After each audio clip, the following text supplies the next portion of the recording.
Hi, Hi, how are you? I'm good. How are you? I'm good. I'm so excited. I see you got some little ones over your shoulder there. Is it the same? You have two? I You do. got one? Yes. Oh, There's awesome. only there's Congrats. one in that picture, but there are two running around. Oh, okay. I got you. Not to get personal, we have a little 2-year-old running around that's he's not here now. Otherwise, he'd be tearing everything apart. But Oh it's a lot of fun. yeah. So let's get into Nichols because I love him. He initially started off as what I thought was going to be one of these stereotypical characters, and then his backstory came out. Yeah. And we found out, there's this, like don't ask, don't tell. Like, how did Yeah. that shape him? Like, how do you think it shaped him into the character that we have now on our screens?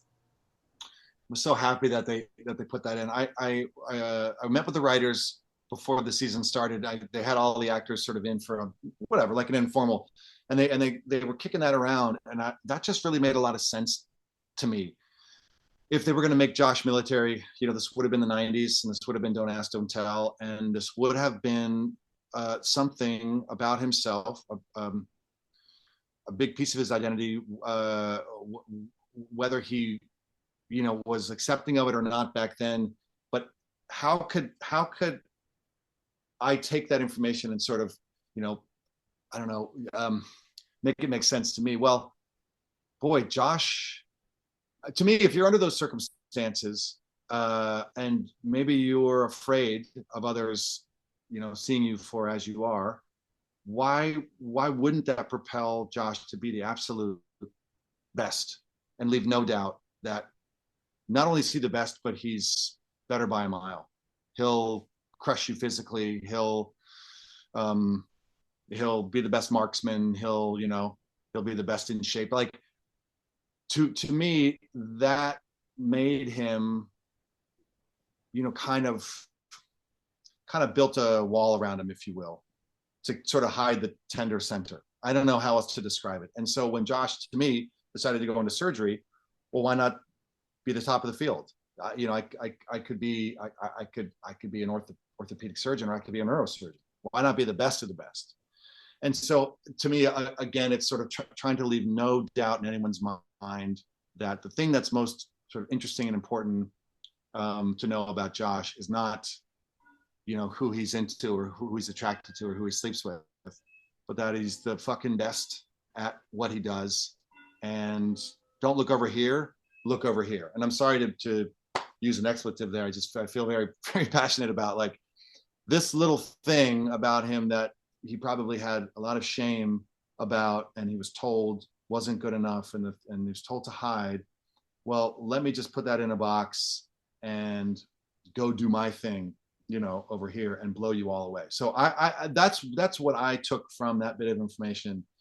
And and I love origin stories, because if we get a sense of why someone is why they are, then I think that opens up a place to be compassionate and to empathize, maybe. And I see why this guy is this way, and I kind of get it. And he's not just this, prototypical, stereotypical, neurosurgeon who wants everyone to know, that he is who he is. I mean, there's a reason that these guys wear the surgical caps. Uh-oh. I've still got you. Um, okay, great. I just had a call come through, and that is annoying. Um, there's a reason why these surgeons wear surgical caps in the hospital when they're not doing surgeries. They want people to know that they're at the top of the pecking order.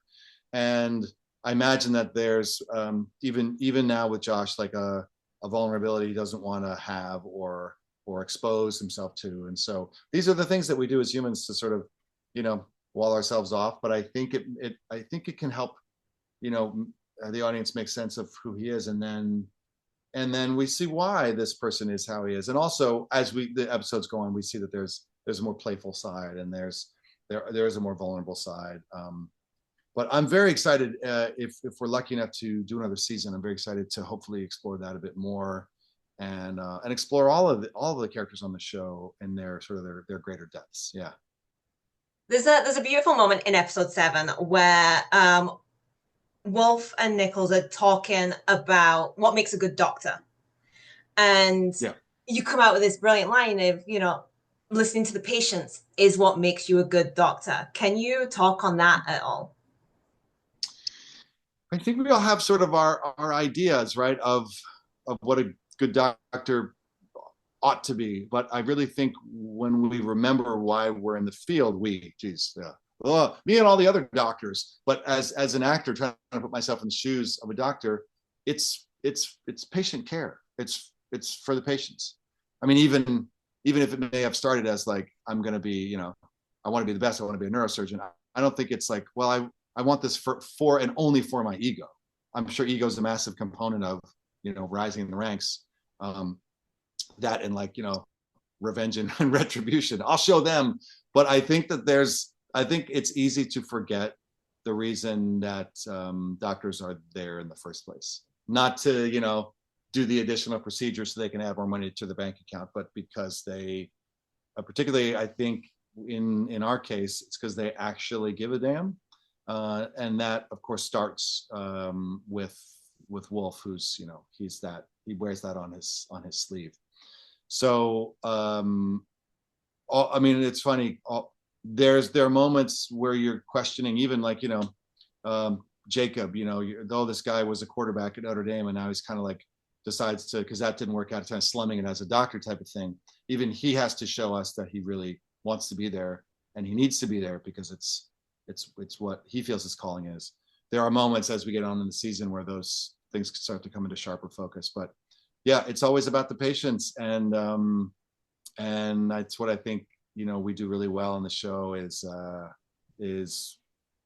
we like no one is really conflicted in that regard.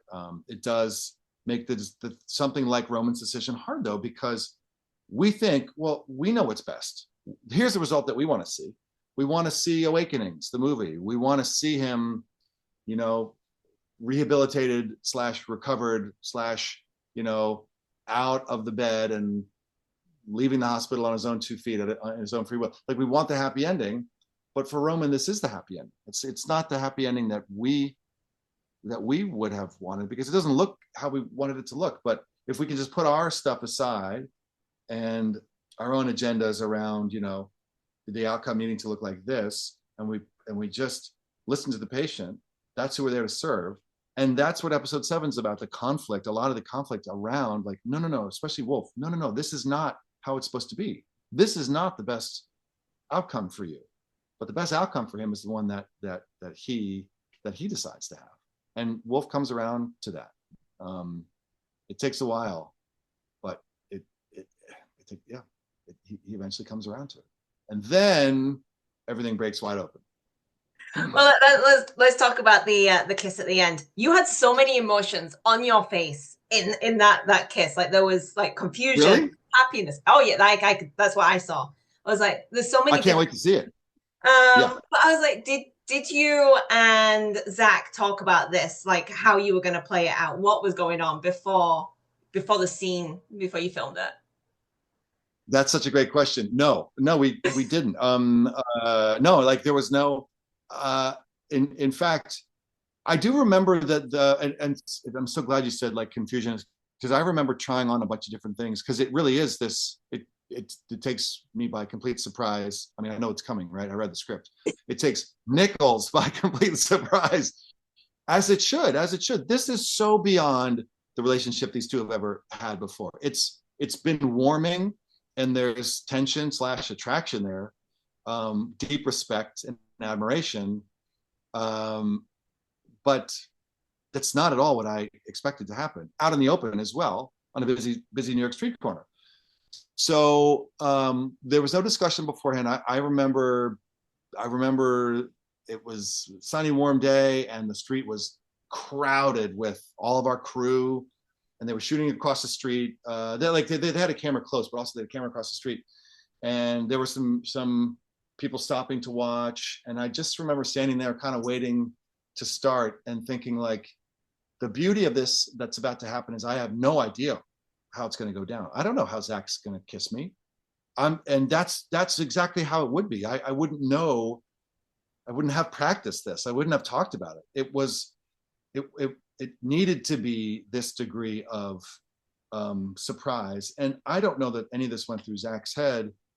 Perhaps he thought, let's not talk about it. But it was never even, hey, Zach, should we talk about this? Like, we know each other. We worked together in 2011, and we have a existing professional relationship. So no, it just happened. And I just think that's the beauty of whatever was going to come out, I wanted to be captured on film. I wanted it to be there. And I wanted to then be surprised about how it was going to look. So I'm excited to see it. I'm so excited. This episode, we read this episode 7, and we were all like, oh shit, we just took a step up, and we were doing great work before, we all felt, but now, oh my God, this is like a big turning point for our season. And it's exciting. I can't wait to see it. Well, that is all I've got time for. I wish I had more time to talk because yes. Me too. It's my fault. I answer with many paragraphs, but thank you for talking to me. And thanks for thinking of me. Thanks for wanting to talk to me. Thank you. And fingers crossed for season 2. Yes, yeah, exactly. I'm excited. Hopefully we get there. Yeah. Thank you. Thanks.